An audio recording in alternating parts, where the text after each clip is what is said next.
Hello everyone and welcome back to the channel. Today I'm going to do a simple and easy to understand summary of the pros and cons of using Xero. That is Xero accounting software. So let's get started.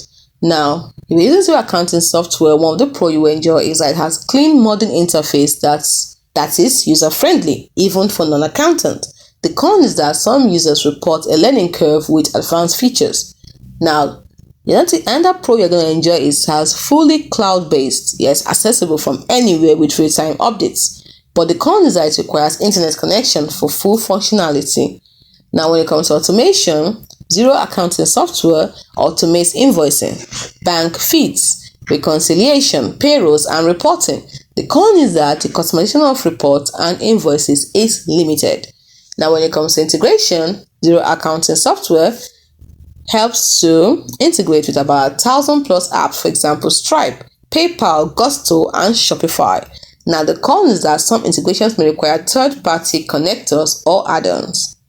Now, when you look at the multi-currency support, yes, it has a built-in support for multi-currencies, but that is for higher tier plans. Now, like we said, the con is that it's actually for higher tier plans. It's not supported unless you're using a higher tier plan. So when you're using a lower tier plan, you will not get this multi-currency support.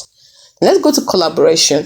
Now, if you look at collaboration, it enables real-time collaboration with accountants and team members. But the con is that permissions can be tricky to manage at times. Now, if you look at the mobile app aspect of it, it has strong mobile functionality for invoicing and reconciling on the go. The con is that the app is less full-featured than the desktop version.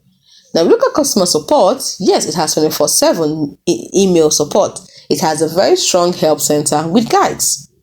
Unfortunately, the con is that it has no phone support, so response time via email may vary.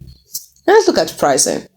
Now, it is transparent. Yes, it has a transparent monthly plan, which is good and has a good value for small to mid-sized businesses. The con is that it is more expensive than some competitors, especially for multi-user setup. So in summary, it is best for small to mid-sized businesses, freelancers, and startups that want a flexible cloud-based accounting solution. So why should you choose Xero? Choose Xero accounting software because of the modern design, robust automation, app integrations, and real-time collaborations. What do you need to watch out for? Watch out for pricing tiers, limited phone support, and a few learning curves for advanced functionality. It's as simple as that. Hope you found this video helpful.